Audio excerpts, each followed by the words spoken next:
Hello बच्चों, मैं हूँ अनीला थॉमस।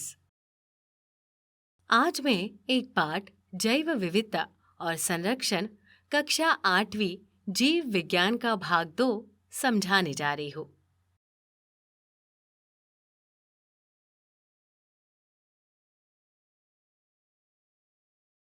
हम जानते हैं कि कुल जीवित जीवों के योग को जैव विविधता के रूप में जाना जाता है।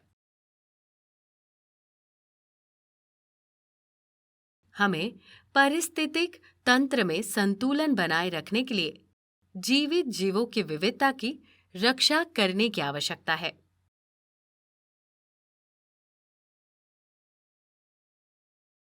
पहले से ही कुछ प्रजातियां पृथ्वी की सतह से लुप्त हो गई है या गायब हो गई है और कुछ खतरे में है और जल्द ही गायब हो सकती है।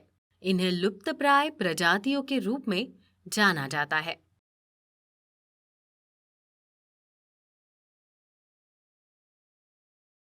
वनस्पतियों और जीवों को बचाने के उपाय ताकि वे पृथ्वी की सतह से लुप्त न हो।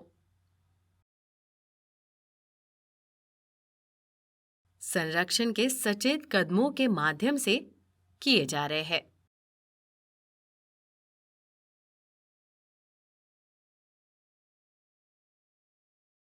तो इस पाठ के पूरा होने के बाद आप जान सकेंगे लुप्तप्राय प्रजातियों की सूची,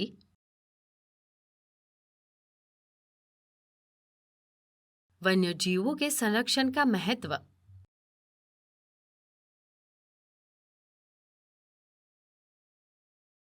वन्य जीवन अभयारण्य, राष्ट्रीय उद्यान और बायोस्फीयर रिजर्व।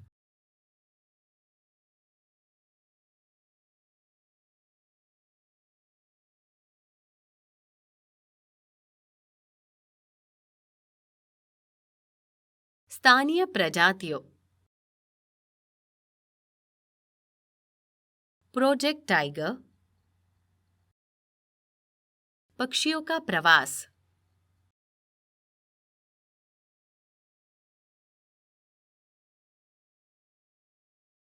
वनीकरण,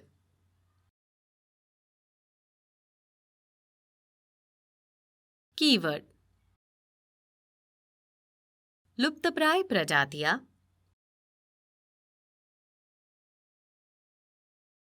विलुप्त प्रजाति,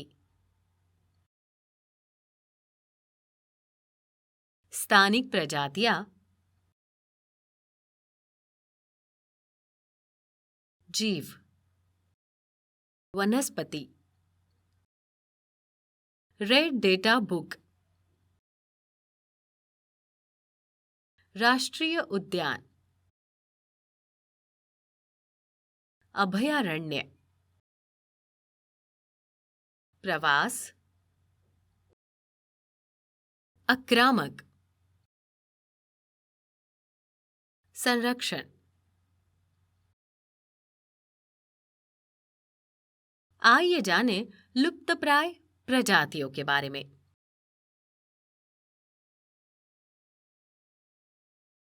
हमारा देश समृद्ध वनस्पतियों और जीवों के साथ विभिन्न प्रकार की प्रजातियों का घर है।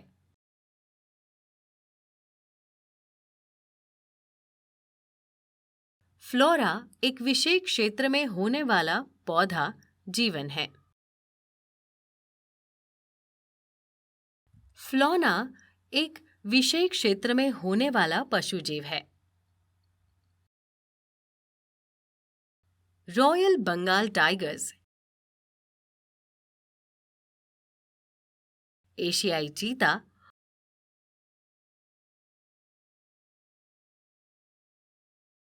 और कई अन्य पक्षी भारत में पाए जाते हैं।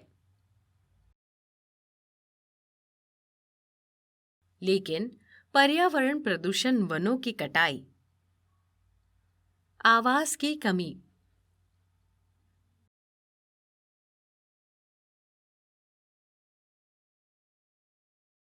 मानवीय हस्तक्षेप,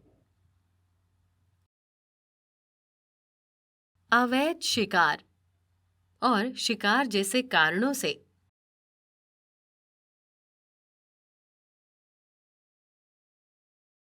भारत में कई जानवर विलुप्त हैं और कई खतरे में हैं।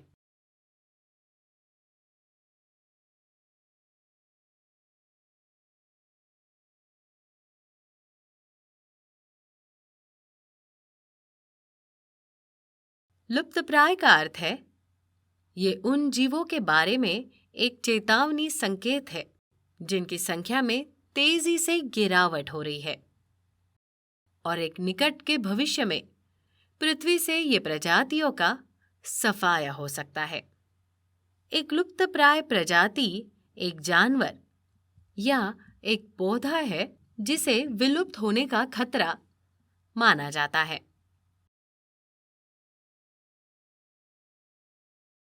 जो प्रजातियां अब पृथ्वी पर मौजूद नहीं हैं, उन्हें विलुप्त प्रजातियां कहा जाता है। जैसे डायनासोर, डोडो। निम्नलिखित जानवर है जो आजकल दुर्लभ हो गए हैं और जल्द ही गायब हो सकते हैं।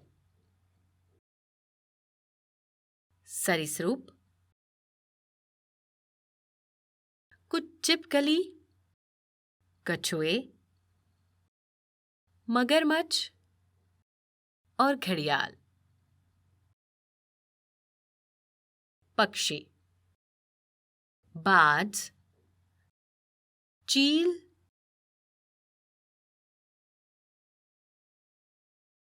गिद्ध, मोर, मोरनी, कबूतर, बतख। मैमल्स, जंगली बिल्लियां जैसे बाघ, शेर, हिरण,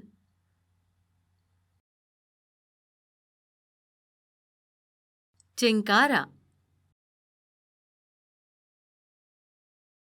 चीरू यानी तिब्बती बकरी, कस्तूरी मृग, गेंडा, हाथी,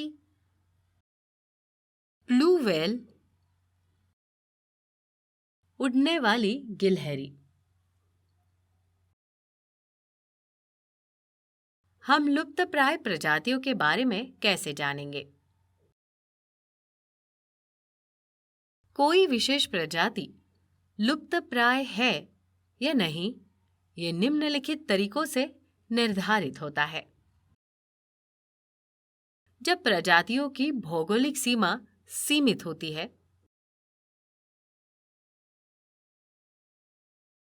प्रजातियों की आबादी सीमित है यानी 50 से कम वयस्क व्यक्ति,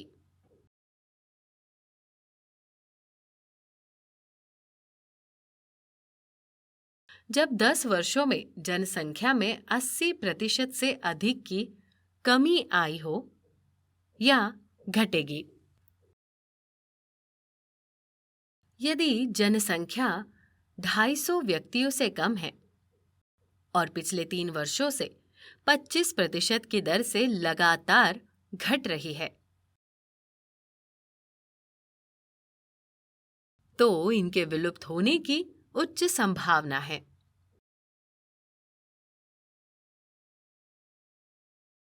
खतरे के कारण क्या है?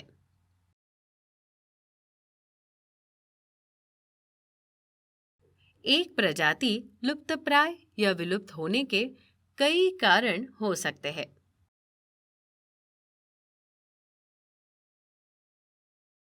घर का खोना,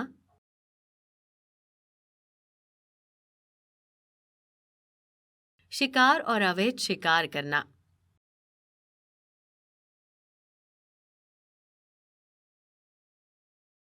प्रदूषण, नया आवास, रसायन, बीमारी, प्राकृतिक आपदाएं। वन और वन्य जीवों के संरक्षण के लिए हमें क्या करना चाहिए? हमारे वनस्पतियों और जीवों और उनके आवासों की रक्षा के लिए वन्यजीव अभयारण्य,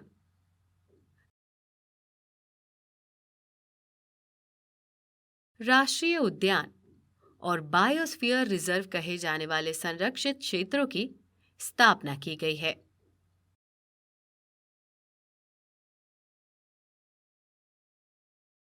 वहां वृक्षारोपण, खेती, चराई, पेड़ों को काटना, शिकार और अवैध शिकार प्रतिबंधित है।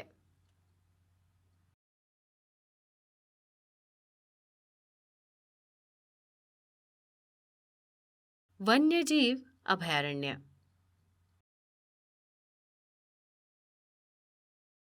ये ऐसे क्षेत्र हैं जहां जानवरों को उनके और उनके आवास के लिए किसी भी गड़बड़ी से बचाया जाता है।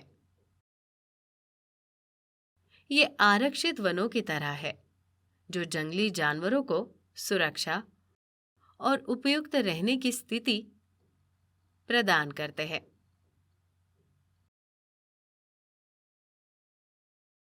वन्यजीव अभयारण्यों में रहने वाले लोगों को अपने पशुओं द्वारा चराने, औषधीय पौधों, जलाऊ लकड़ी आदि को इकट्ठा करने जैसी गतिविधियां करने की अनुमति है।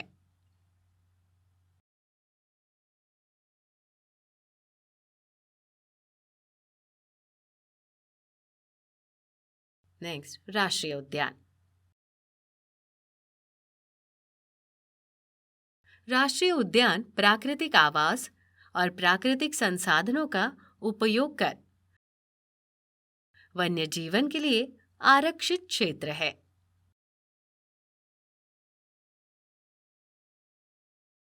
वे किसी क्षेत्र की वनस्पतियों, जीवों, परिदृश्य और ऐतिहासिक वस्तुओं को संरक्षित करते हैं।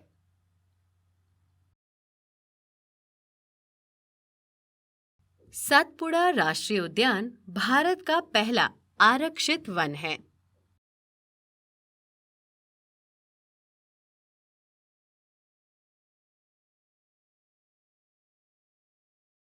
भारत में 100 से अधिक राष्ट्रीय उद्यान हैं।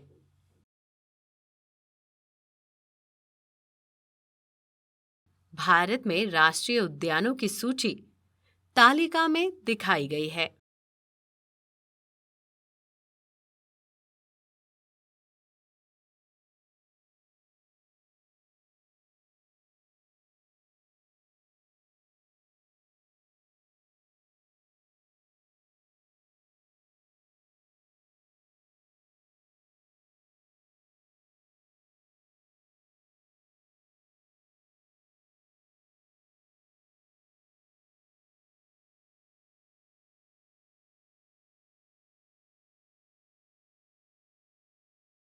जीव मंडल रिजर्व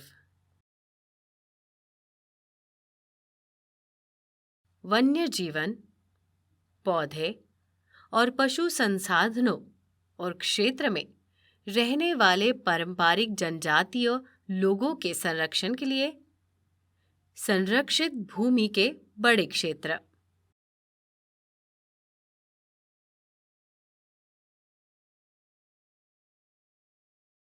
बायोस्फीयर रिजर्व जैव विविधता के संरक्षण के लिए बने क्षेत्र।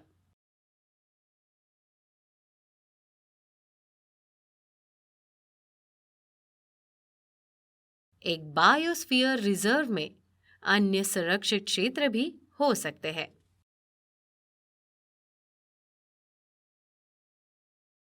पंचमढ़ी बायोस्फीयर रिजर्व में सातपुड़ा का नाम का एक राष्ट्रीय उद्यान,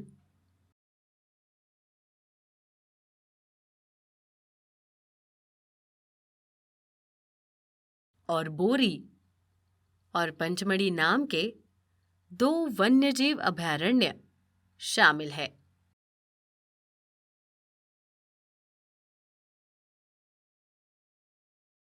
भारत में बायोस्फीयर रिजर्व की सूची तालिका में दिखाई गई है।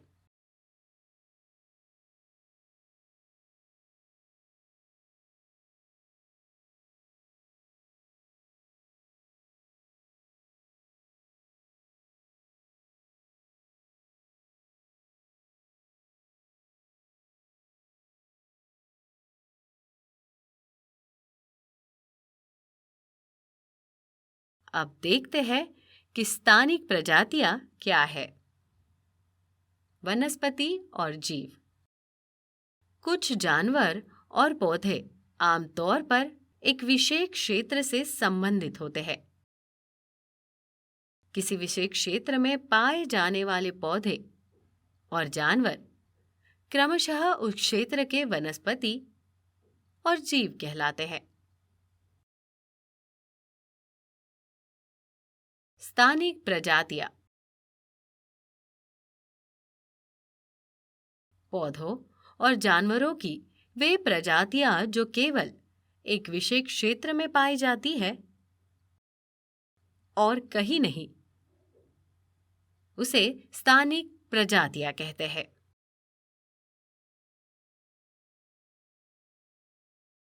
एक विशेष प्रकार का जानवर या पौधा एक क्षेत्र, एक राज्य या एक देश के लिए स्थानिक हो सकता है।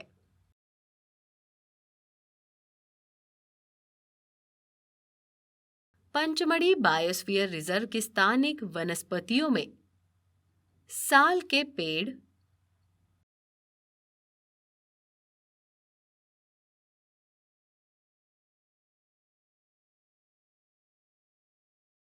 जंगली आम के पेड़, बाइसन, भारतीय विशाल गिलहरी और उड़ने वाली गिलहरी शामिल है।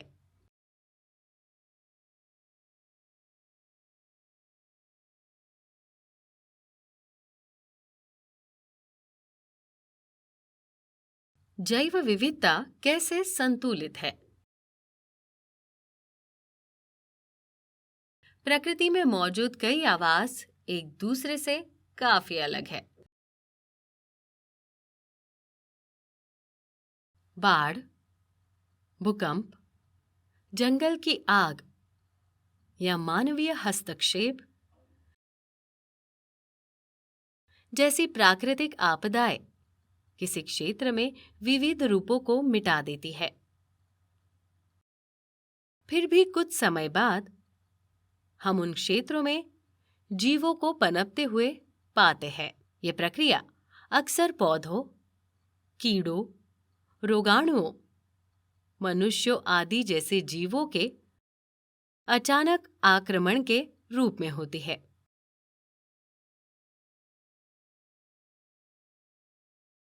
वे एक दूसरे के साथ बातचीत करते हैं और नए आवास बनाते हैं और संख्या में तब तक वृद्धि करते हैं जब तक आवास अपने तरीके से संतुलित नहीं हो जाता। आक्रामक विदेशी प्रजातियां।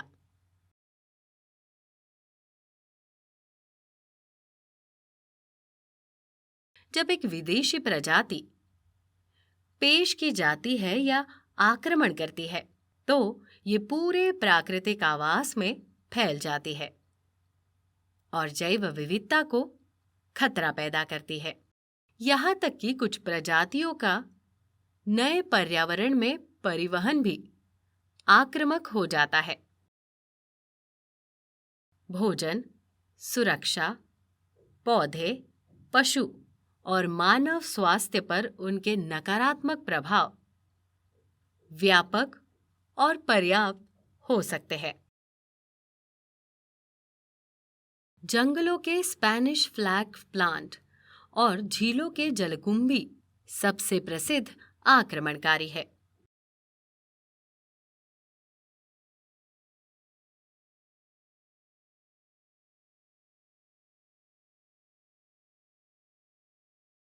हैदराबाद जैसे शहरों में कबूतरों के आक्रमण से कौवों की संख्या कम हो जाती है।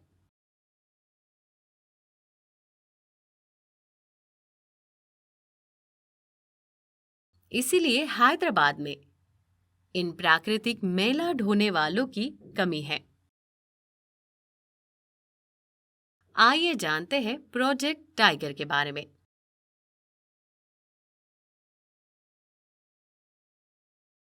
बिल्ली परिवार का सबसे बड़ा सदस्य बाघ है और ये सबसे अधिक संकटग्रस्त मांसाहारी है। भारत में दुनिया के 60% बाघ है।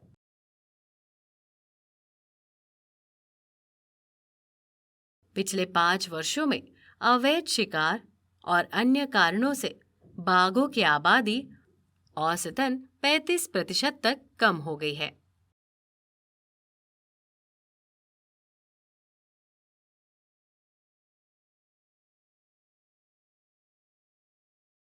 उन्नीस में भारत सरकार ने बाघ को विलुप्त होने के कगार से बचाने के लिए प्रोजेक्ट टाइगर लॉन्च किया। वर्तमान में हमारे देश में 50 टाइगर रिजर्व है।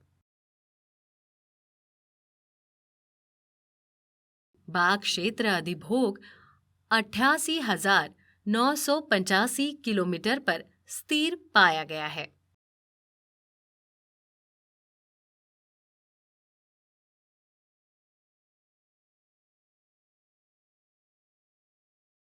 राष्ट्रीय बाघ संरक्षण प्राधिकरण की रिपोर्ट 2019 के अनुसार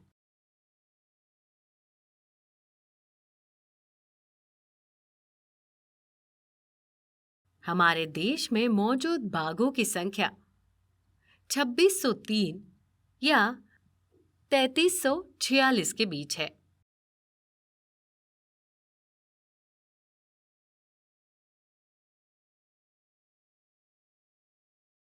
रेड डेटा बुक क्या है? ये लुप्तप्राय प्रजातियों के डेटा वाली पुस्तक है।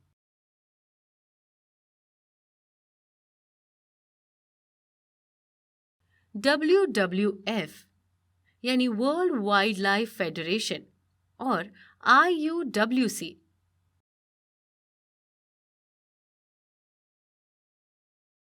यानी international union for wild world conservation, जिसमें वनस्पतियों और जीवों की लुप्तप्राय और संकटग्रस्त प्रजातियों का विवरण शामिल है, जिन्हें रेड डेटा बुक या रेड लिस्ट बुक कहा जाता है।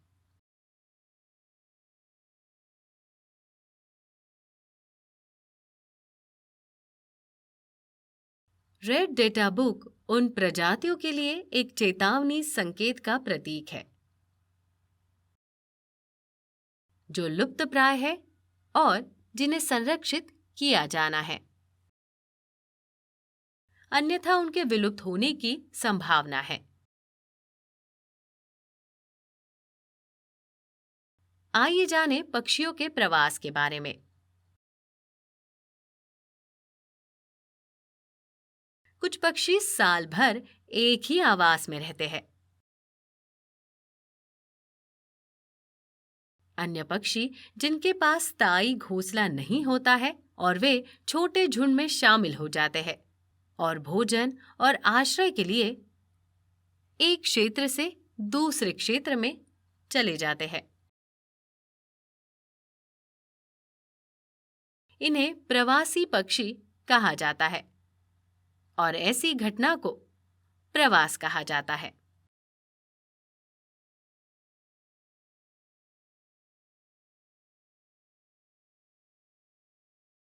जलवायु परिवर्तन के कारण प्रवासी पक्षी हर साल एक विशेष समय के दौरान दूर दराज के क्षेत्रों में उड़ते हैं।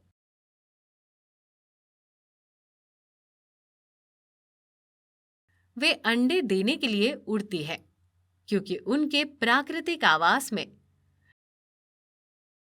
मौसम बहुत ठंडा और रहने योग्य नहीं होता। साइबेरियन क्रेन साइबेरिया से लंबी दूरी तय करके भारत में प्रवास करके सर्दियों के भोजन की कमी से बचते हैं।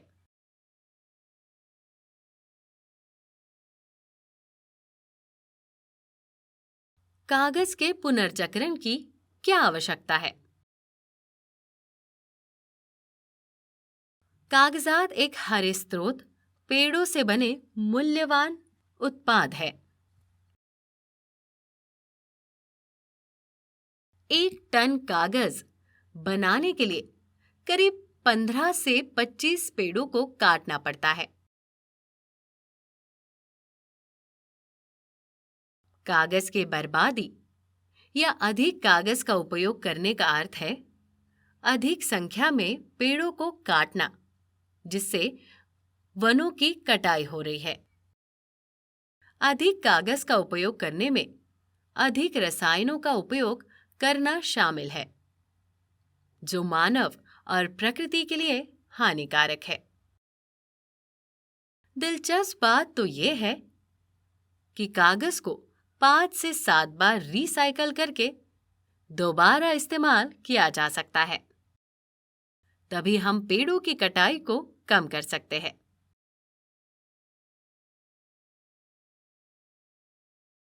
जानिए जैव विविधता का महत्व।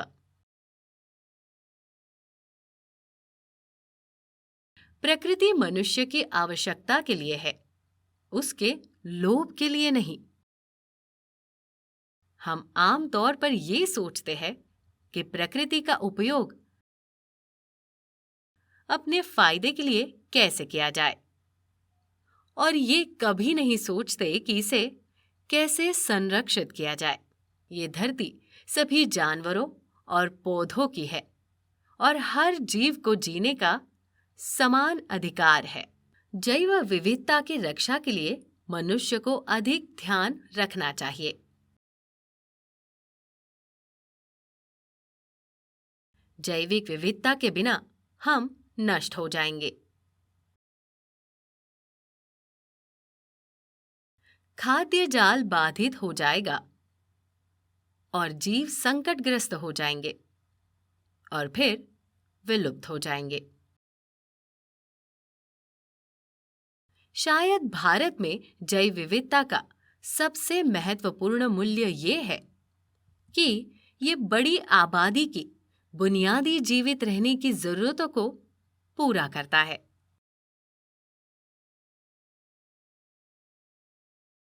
जैव विविधता की रक्षा के लिए महत्वपूर्ण उपाय क्या है? उत्तर वन रोपण है।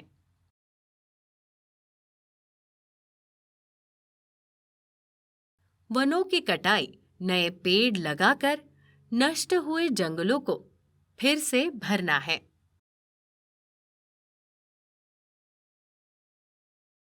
लगाए गए पेड़ आमतौर पर उसी प्रजाति के होने चाहिए जो उस जंगल में पाए जाते थे।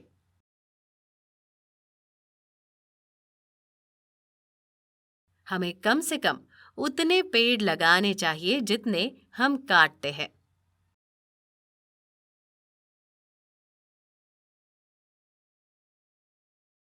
वनों की कटाई स्वाभाविक रूप से भी हो सकती है। यदि वनोन्मूलित क्षेत्र को आबादित छोड़ दिया जाए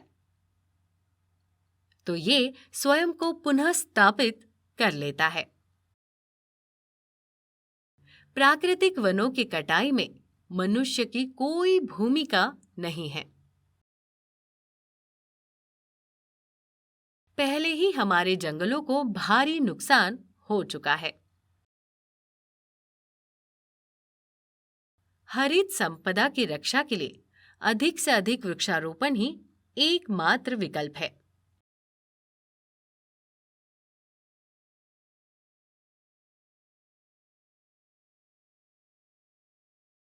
आइए पाठ के प्रमुख बिंदुओं का पुनर्कथन करें।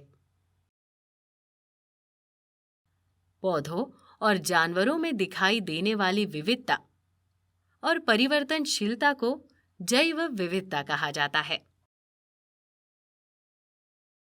किसी विशेष क्षेत्र या देश के पौधों या पशु प्रजातियों को स्थानीय प्रजाति कहा जाता है।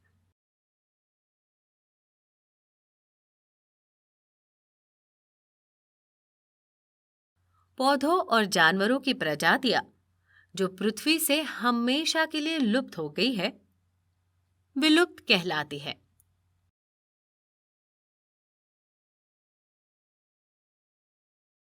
विलुप्त होने के कगार पर मौजूद पौधों और जानवरों की प्रजातियों को लुप्तप्राय कहा जाता है।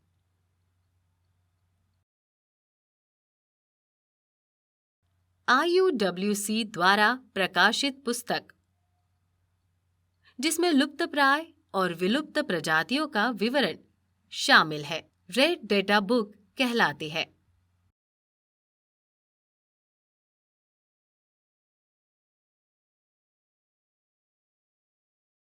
राष्ट्रीय उद्यानों में पर्यावरण के साथ साथ वन्य जीवों का संरक्षण देखने को मिलता है।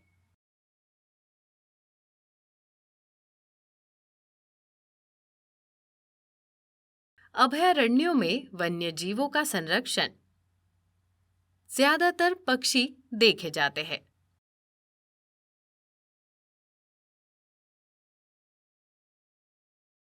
पक्षियों का घोंसला बनाने के लिए एक क्षेत्र से दूसरे क्षेत्र में जाना प्रवास कहलाता है।